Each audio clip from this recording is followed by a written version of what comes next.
Okay, welcome to SIGAI, guys. My name is Felix Sosa. I'm the SIGAI coordinator for this semester. Today, the first meeting, we're just going to go over two things. This kind of teaching model that we developed last semester called the perspective model, and introductions of me, the rest of the coordinators, and what we're going to be doing for this spring semester. So, first things first, who here knows what ACM is? Raise your hand really high. Okay, so who here doesn't know what ACM is? Okay, perfect. So ACM is the Association for Computing Machinery. They're actually our parent organization. We're simply a special interest group, so SIGAI for artificial intelligence. So you can find ACM, they have their own meetings. It's kind of, I think it's the largest computer science organization here on campus. And they have more general meetings catered to programming skills, all the other SIGs like SIG Mobile, SIG Web Development, SIG Embedded Systems, things like that. You can find them on Facebook at ACM at UCF. And then if you guys have heard of Slack, it's acm@ucf.slack.com. It's kind of where all of us hang out and talk to each other. If you don't know what Slack is, it's just a messaging app. It's really good for pretty much any sort of communication online. They have dues, $30 a year. You get a shirt, and you get access to all of the SIGs. There's a special situation going on with SIGAI, so you don't necessarily have to pay dues for here, but we'll talk about that at a later date. So don't worry about dues if you're only here for SIGAI.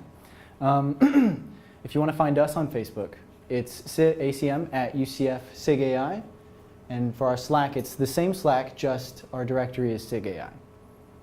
And that's pretty much it. So I'll talk about, every lecture, I'll precede it with an announcement about an ACM meeting. So if you guys are interested in that ACM meeting, you can go there. I think they're in the Mathematical Sciences building in room 407. And the time is yet to be decided. But I know that they're either on Thursdays or Wednesdays, depending. So that brings us to SIGAI and the coordinators. So I'll formally introduce myself first. So first of all, you'll notice that there's 5 coordinators and some FTAs. The TA are the people who are going to be formally lecturing. And then the others will help with workshops and other back-end stuff. And then eventually, probably, when any of us graduate, become TAs next semester or so. So I'm Felix Sosa. I'm a 5th or 6th year. I think I lost count. I'm computer science and mathematics. And I've been formally working in AI with Dr. Kenneth Stanley in the ePlex lab here at UCF for about a year and 3 months now. It's been really fun. More excitingly, starting in the summer, I'm going to be working with Sam Gershman, Tobias Gerstenberg, and Tomer Ullman with the CVMM at the labs at Harvard and MIT. I'm doing artificial intelligence research there. And I like cake. That's like a good thing. And then I think that's it for me. So, Natalie, do you want to go now? Hi guys, I'm Natalie. You gotta stand. Really? Okay, thank you guys. I'm Natalie. I am a math major here for like probably 5-6 years. I lost count too. I do research with Dr. Chi. We mostly work on deep learning and probabilistic learning. It's kind of like more machine learning, but I'm starting to do research in AI for the summer at MIT with Tenenbaum, Tobias Gerstenberg, and that's it. Hey guys, my name is Michael. So I started doing AI research last summer. I did an RU at Stanford, and since the RU, I've still been working over there doing stuff on language understanding, been building probabilistic models to achieve that. And unlike these two, I'm finally getting out of here.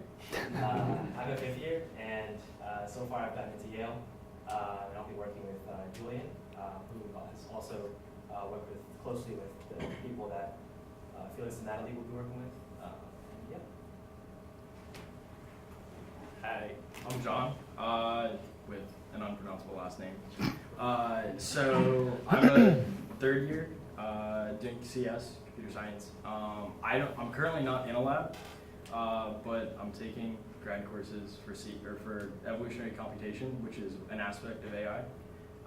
And I've got a startup that deals very heavily with AI and essentially working on what the Center for Brains, Minds, and Machines is trying to do of understanding the brain. So, yeah. Hey guys, I'm Richard Nabako. I am a 4th year. I'm majoring in computer science and math. I'm not sure if any of you were in past SIGAIs, but I used to run some of that stuff as well. And I'm now doing more of a minor roles now. But right now I am making a thesis for computer vision, and which is basically for detection and classification for objects. And I'll be trying to see if I can get my thesis nice and rolling.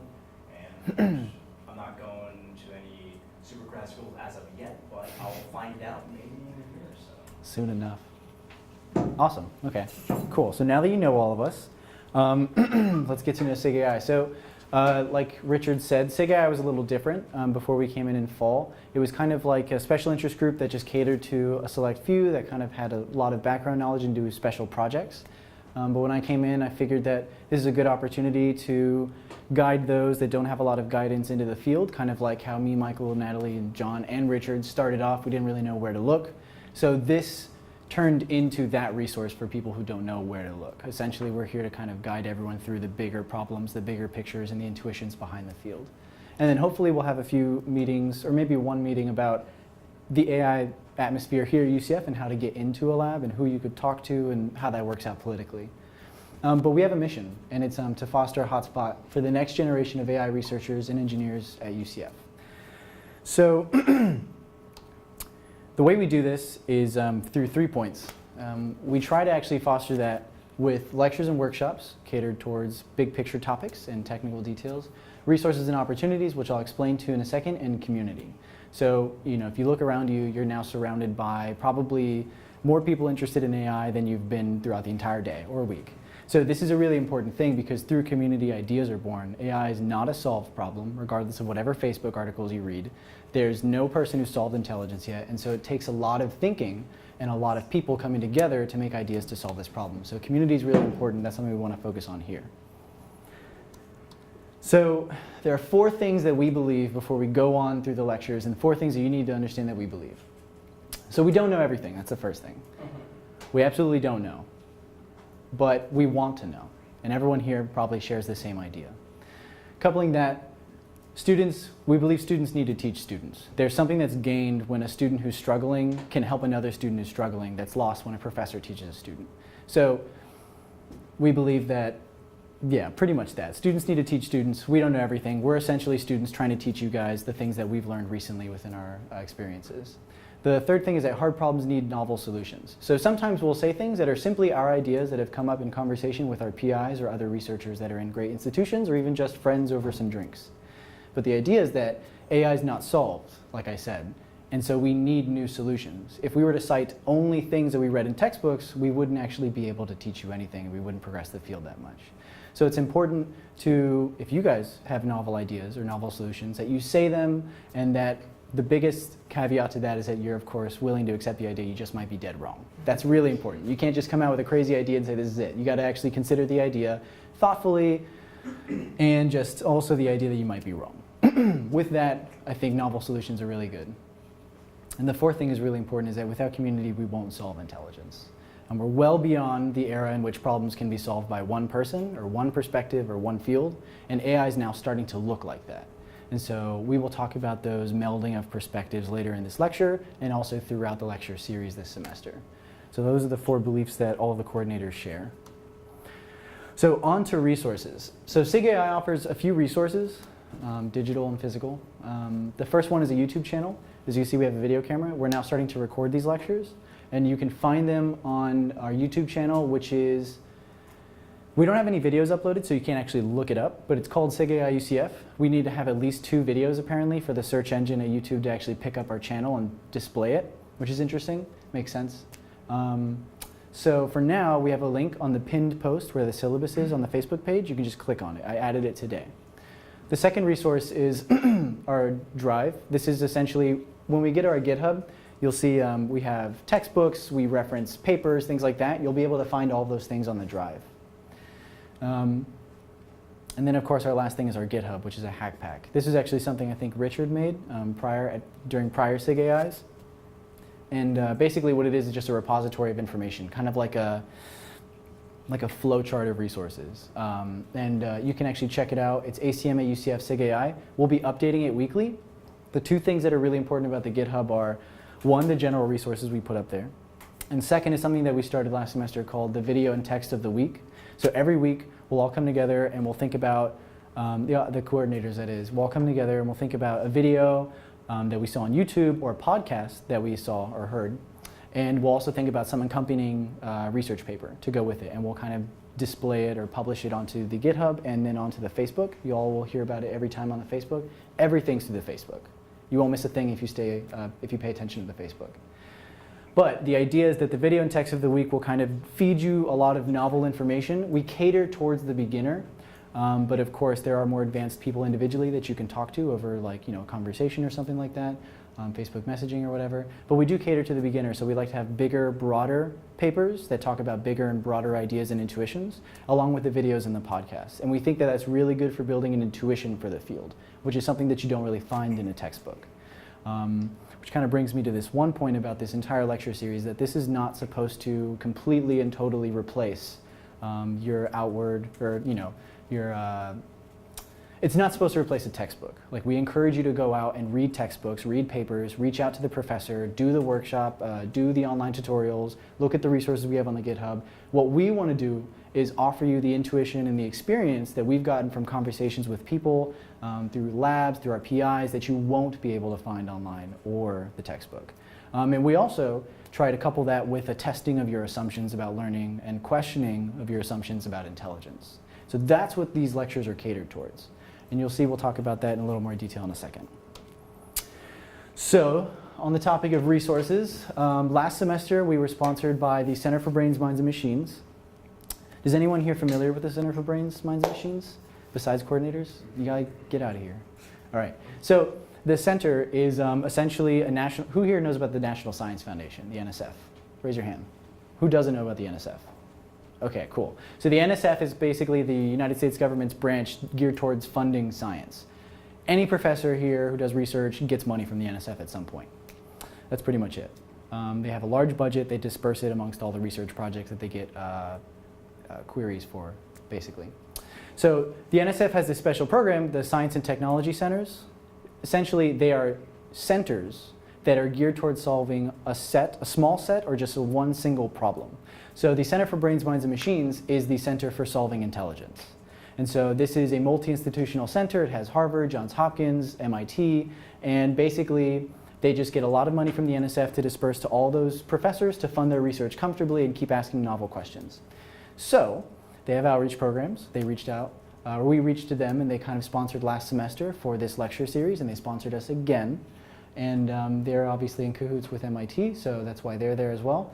This semester we'll also have sponsorship from Intel, not through funding, but they're actually going to sponsor a workshop using some of their proprietary deep learning tech, which is going to be really cool. So for all you guys looking for technical stuff, that's going to be a really cool workshop, and I'll hear back from them soon about when that happens. But that's pretty much it for our sponsors. Onto the syllabus. So this is our syllabus. It's basically 7 meetings, if you don't count the Intel meeting, and then the research meeting we might have. So maybe 9 in total.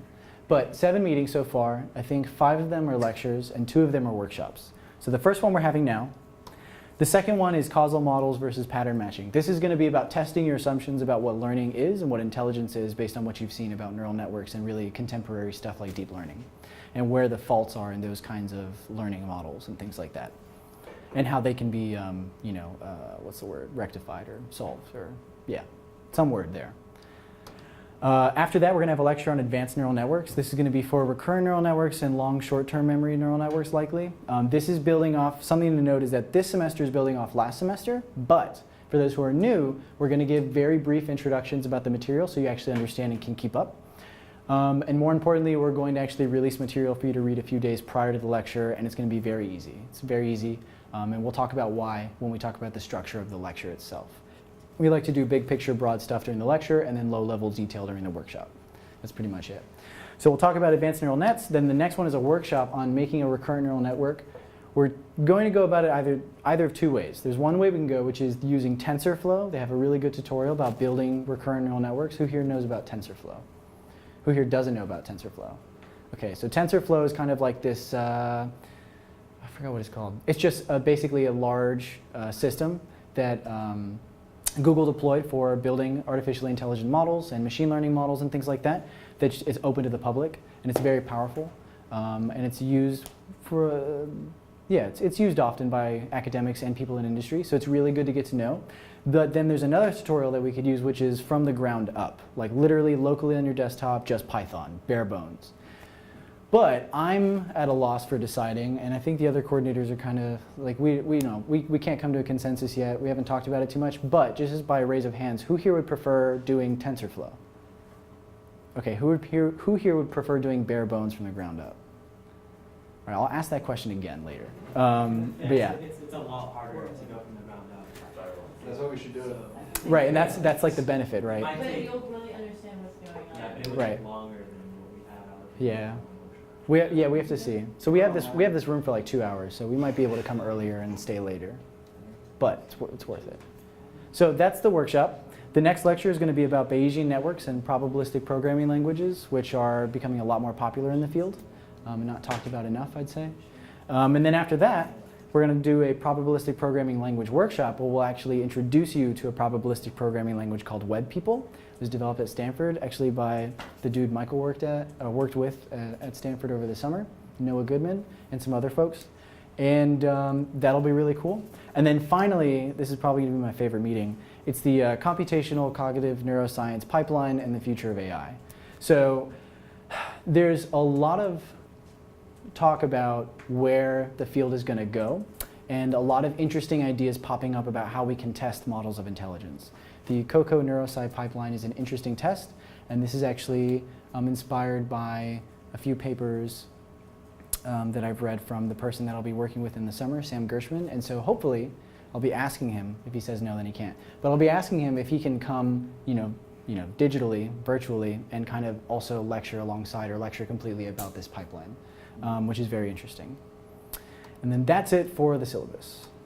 So on to this whole perspective model. So the perspective model essentially is a model for teaching open-ended, unsolved problems. Something that we kind of developed last semester that was really inspired by this book called The Master Algorithm. You can find it on the Hack Pack by Dr. Pedro Domingos, who's a professor at the University of Washington. He's like also a revered machine learning researcher. He's a great speaker, great writer, and he's a great researcher. So he's all around great guy. But the perspective model essentially is based on two assumptions. The first assumption is that the problem of intelligence is still a problem. In other words, there's no answer yet. Deep learning hasn't solved it, neural networks haven't solved it, they've gotten us closer and they've made real progress, but the intelligence thing is still a problem. The second assumption is that there are multiple proposed solutions, or in other words, perspectives. So the idea of the perspective model is to give you a large, big picture overview of each perspective or proposed solution.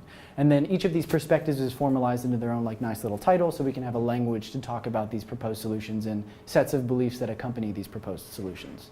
We think that it's an effective way of teaching people really quickly the big picture state of the field of AI. So we're trying to formalize it as the semesters go on. So here are 7 perspectives. Of course, I put ellipses there because there can be multiple perspectives after this, many perspectives that we don't know, future perspectives that aren't there yet. And anyways, these are 7 of them. So the connectionist perspective, the evolutionary, probabilistic, yeah. So the connectionist perspective and the probabilistic and the cognitive and biological we'll talk about in detail. But essentially the big thing that you all should know about this is that each of these perspectives is simply a model, just a mental model of how intelligence works, how learning works, how the big problem of intelligence just seems to work. Much like how the perspective model is a model for teaching AI. So essentially, each of these perspectives contains a set of beliefs people usually associate with and a set of machine learning models or a set of computational or mathematical models that kind of follow in suit with those set of beliefs that help people figure out these problems of intelligence. So we'll talk about a few of them.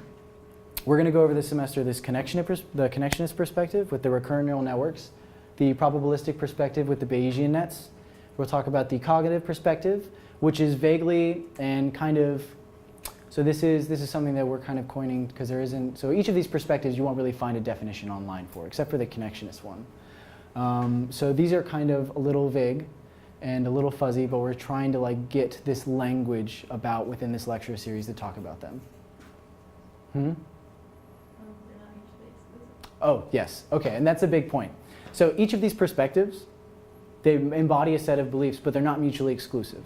So you can actually, so the connectionist perspective deals with neural networks, and it believes that learning is by association and things like that, that it's an emergent property that's brought up by the connection of simple units within a network. Well, the connectionist perspective doesn't mean that you can't have probability modeled within that network. You can't, it doesn't mean that you don't follow formal rules or logic, or you can't do deduction or induction with neural nets. They can actually be composed on each other to make much more complex models of intelligence. But it's important because this is kind of like a linguistic tool that we'll be using throughout the lectures. That kind of like when I say that, you'll have this set of ideas that's associated with that, and hopefully it'll be the correct set of ideas that associates with the actual research behind those perspectives. You can see them a lot, like these words and everything, in a lot of literature. And so that's why we think it's important to kind of bring them into our lectures and introduce you to them. We won't go over all of them. Like I said, we're only going over 4. So let me define each of those now. So the connectionist perspective. It's the only one on Wikipedia with a definition. And it says it's a set of approaches that models mental or behavioral phenomena as the emergent processes of interconnected networks of simple units, aka nodes within a neural network. That's like the popular one today, right? And so the models that are associated with this perspective are neural networks, artificial neural networks. This is probably the most straightforward one. This one and the probabilistic. So the probabilistic perspective is interesting. They're usually called like Bayesians, sometimes derogatory, sometimes not. And then the whole like dogmatic belief behind the probabilistic perspective is Bayesianism. And dogmatic in the sense that like it's only probability. Like there are people who believe that. There are people who believe perspectives are mutually exclusive. Everyone has their own opinions about this field. So just 2 little cute words. But the idea is that the probabilistic perspective believes intelligence can be modeled as a probabilistic system, but more importantly that it is a probabilistic system. And so the models used here are Bayesian nets, naive Bayes classifiers, Markov decision processes, Monte Carlo Markov chains, things like that that we'll talk about in detail when we go over the probabilistic perspective lecture. So the next one is the cognitive perspective. So the cognitive perspective is interesting because it's kind of a composition of multiple perspectives, but the one thing that they require in some sense is that our understanding must be informed by observing agents that already have cognition. So in other words, drawing from psychology, like developmental psych, cognitive psych, neuropsych. So also cognitive science, neuroscience, and philosophy. So you have a computational model of something, sure, let's compare that to a person. Does it actually fare well? Is it the same thing? No, then it's wrong. And then there's, of course, other things that, that we'll talk about actually with this one. So the biological perspective essentially has this one requisite that models of intelligence should account for biological plausibility. So in the idea is that whatever computational model we come up with, it ought to account for being, executable within like a biological system. So the best example is that, who here knows what backpropagation is? Whoever heard of backprop? Who here hasn't heard of backprop?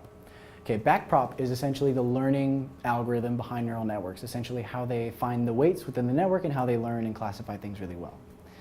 Backpropagation, though it's mathematically beautiful, computationally powerful, and all these things, it's not biologically plausible. In other words, it can't occur in a brain.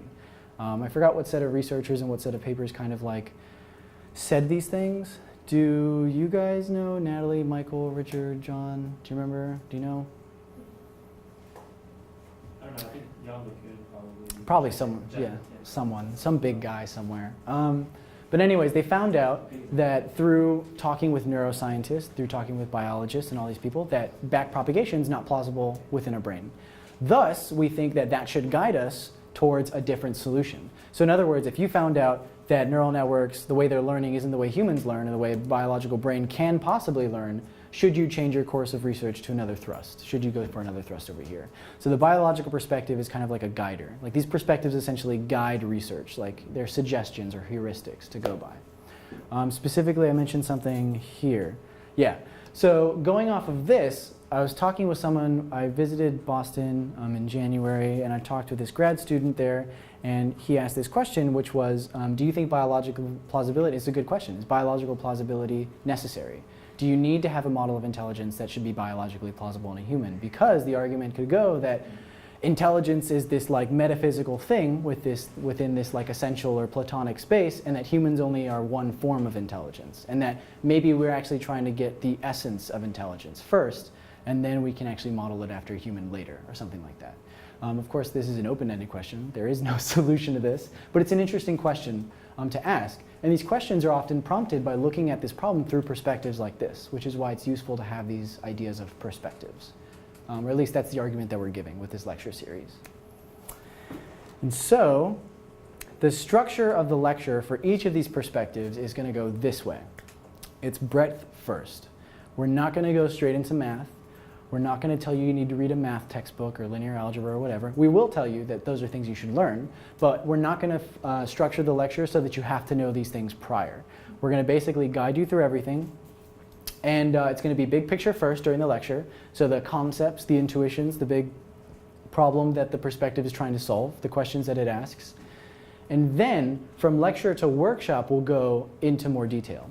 So for example, with the neural networks, we will go breadth first. We'll talk about the basics of a neural net, why they're so powerful in a big picture sense, and then we'll go a little bit into more detail about how they work, but we'll never actually touch a lot of math in the lecture. We'll just leave a lot of room for constructive conversation about building like the intuition behind the neural network, the history of it, why it's popular, why it's so good, things like that. Then in the workshop, we'll go over the technical details, the math, the derivatives, the blah, blah, blah, all that stuff. Because we believe that, like I said, this lecture series is not to replace a textbook. You can find information everywhere. What you can't find is intuition and reasons and experience. So that's what we want our lectures to be predominantly made of, is those things. We'll leave the technical details for the workshops and for the textbooks, which we'll reference.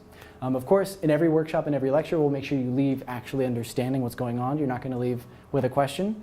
Hopefully, if you do have a question, you'll ask it, because we will promptly answer it for you. But that's the big idea. So after we do breadth first, lecture to workshop, we'll do in the lecture big to small, present to future. So this is something we'll try to always hit on. If we don't have time, we don't have time. Or if it's beyond our knowledge, it's beyond our knowledge. Because again, we're only students. So the idea of big to small is that we'll do huge picture intuition, like with history and the big problem and the philosophy, and they get smaller and smaller and be like, and this is how a neural network works. And then towards that, we'll kind of open up and we'll be, okay, this is what a neural network looks like now. And then we'll kind of extrapolate and think about what it might look like in the future. And we'll open up the question, kind of like a Socratic dialogue, question and answering, like, you're right, what do you think, what do you think, what do you think? It was pretty lively in some lectures last semester, which is really cool.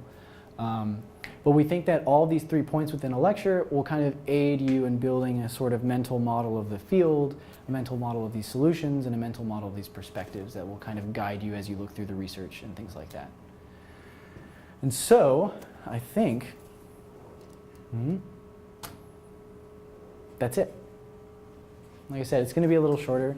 Usually, our meetings will go until 8:30. Right now, it's 8:07.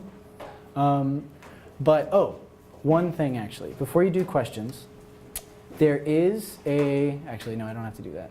So, for every meeting, it's important that we get kind of demographical information, like basically an attendance sheet that asks you a set of questions after every meeting for the CBMM to continue funding and sponsorship so they understand what's going on and where their money's going. So online, I'm going to find a better way to do this, but right now, online, if you go to the Facebook event, I posted on the bottom attendance sheet. If you could please click on that and fill it out. It's like a 2-minute thing. And it's really important that you guys fill it out. I see that there's like 19 people here, so I'm literally gonna look for 19 on the responses. And if there isn't, no one's allowed to any more lectures, period.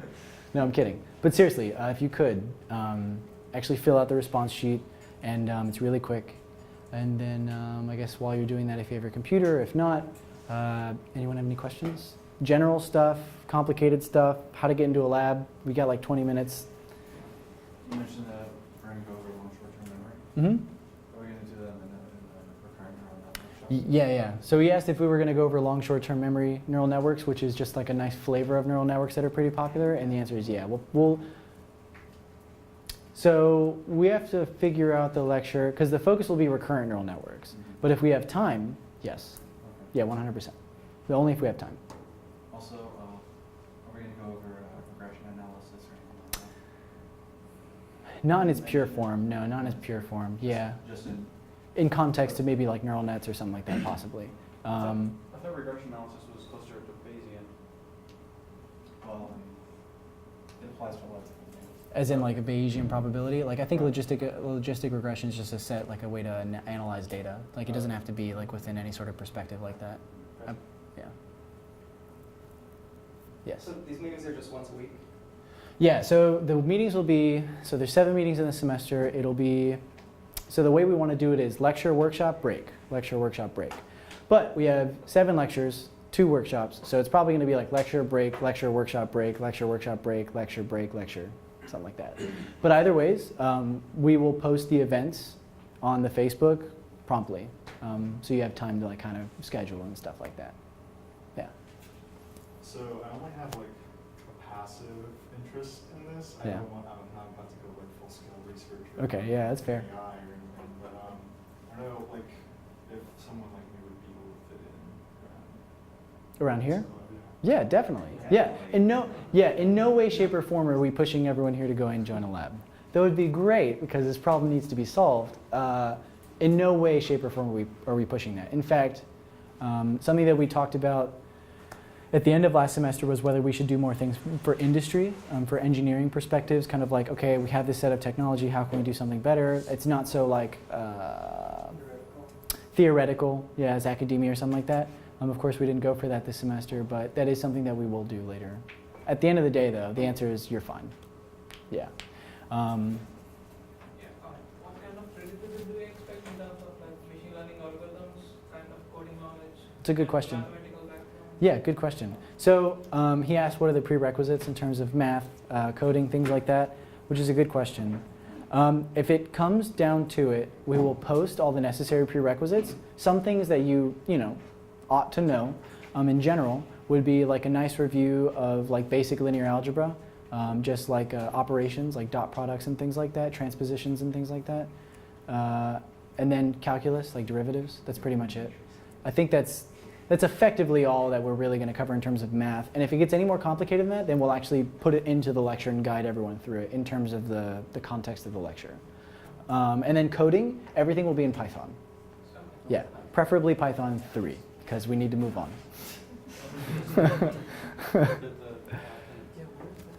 Yeah, like matrices, no big deal, right? I have a fantastic series. It's a YouTube series, short videos where it's all very much animated and everything to do with like matrices and all the intuitions. It doesn't go over like the hard math or how to calculate a 3x3 matrix, matrix transpose or whatever.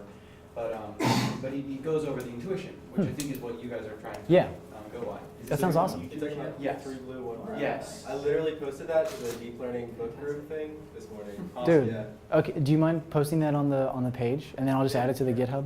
Sweet. That sounds awesome. Oh yeah, so that's a nice little interaction that occurred. Everyone's open to saying something and like adding to this whole thing. Like no one here's a leader. Just maybe some people know a little more than others, but that doesn't mean you can't say things. So that was awesome. So if you have like an idea for a lecture, or if you have resources that you've been using, or maybe even you want to present something, then just come up to us and ask, and the answer is most likely going to be yes all around, unless it's something ridiculous. Is the attendance form, is that the same one that you posted back in January? It is, but this one's a little different. So if I don't you see it on the page, yeah. it's not on the event page. It's in the event page in the discussion. Oh, it's in. Yeah, sorry. So it's in the description of the event page. I should have mentioned that. Yeah. Any other questions?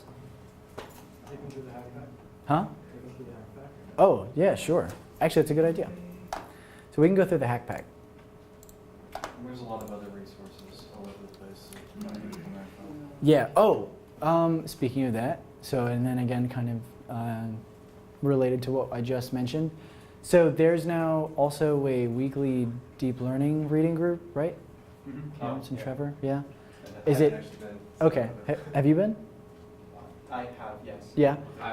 You have It's two? fantastic. So is it every Sunday or is it? It's every Sunday, unless we move it, but as of right now, it's been every Sunday consecutively. Okay. And we're gonna start, I think, recording it as well now. Nice.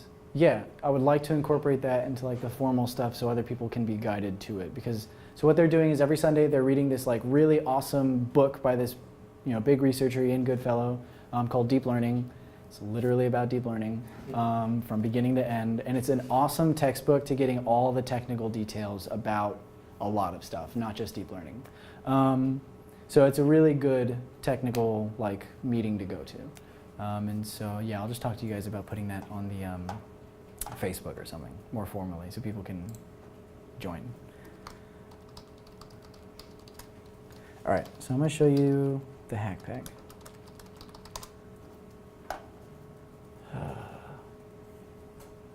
Yes. Okay. So it hasn't been updated in a long while. Everyone's been on break, but it will be. So this is essentially it. You have the README, and then you have a video and text of the week README as well. So I'll go over both of them. So in the regular README, you have the intro. You have great papers you should check out. There's a nice legend. This is an awesome paper, which we'll go over in the next lecture briefly. Non-fiction novels everyone should read. So there's an interesting benefit. There's actually a really important benefit about reading other things than textbooks. Things that don't mention technical detail. Things like Gödel, Escher, Bach, Mind Design, Master Algorithm, Society of Mind. These are essentially books that researchers have wrote about their vague ideas about how intelligence works that they can't really formalize or publish within an academic paper. And so these are great that they kind of ask you really good questions. So let's see. I'll just say it here, what we wrote. So what separates a good researcher from a great researcher is intuition. Building that is hard, but a good place to start is with books that ask good questions, talk about high-level concepts, and leave the technical details to the textbooks. A lot of my intuition is guided by books like this, and they're great. And then, of course, after that, we have essential textbooks, general ones. So the machine learning is a really good one, AI is a really good one, and then specific textbooks that are about making your own neural networks, deep learning. Actually, yeah, so this is the book that we just talked about, Deep Learning by Ian Goodfellow. And then we have a section for courseware, and then YouTube channels, which we will put ours and then others on there. Then, the video and text of the week. So, a series of rich texts and videos shared every week by SIGAI for all to learn and enjoy. The video and text are not necessarily aligned in content, so they're not about the same thing every time. So the way it works is, you got the week of whenever to whenever, you got the video and then the text. And so you can click on here. This is an awesome, awesome thing, by the way. Oh no, it's gone. So yeah, so as you can see, I haven't been on here in a while. Oh my goodness, I love that thing though. I was watching it, so it's about this documentary like from 1978, just these documentary filmmakers kind of like interviewed like the greats, like the greats of the field.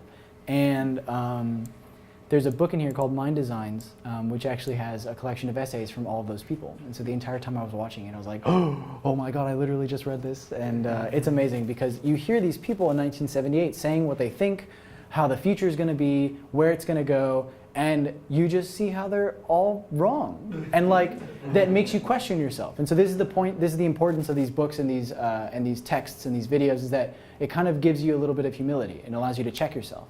If you might have had a crazy idea, you read a nice textbook written in 1963, that's a non-fiction, non-textbook for AI, and you're like, this guy has this idea and he's telling me it's wrong. Okay, maybe I should stop thinking about that and spend my time on something else. So it's really humbling, it's really good for growth and building intuition and kind of guiding yourself.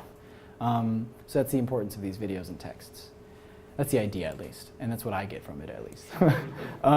Hopefully you guys will too. So yeah, basically this is how it looks. And so you'll see a number 5 and then the week through whenever to whenever and so on. And so I'll try and start this next week on Monday or Sunday. I don't know, I'll do Monday. And that's it for the Hack Pack. Should I show anything else? Yeah. Oh yeah. So something that should be mentioned though is that John's actually working on formalizing this into a really nice website that's not just a GitHub splash page. So it'll look pretty. And it'll actually be like more functional than this too. The link to the GitHub is on Facebook. Yes. Yeah, maybe I can go to the Facebook. Of course, it's the only thing that shows up. You just click on your face. Oh, I can? Yes. Okay. Okay, so if we go here to the pinned post, it's all here. So the YouTube, the Google Drive, and the GitHub. Yeah. And then, of course, if you go to the events, and then you go to the introduction, and then you go down to the description, you'll see the attendance sheet, which y'all should do, and I should see 19 or something around there. And that's it. Yeah, that's effectively it.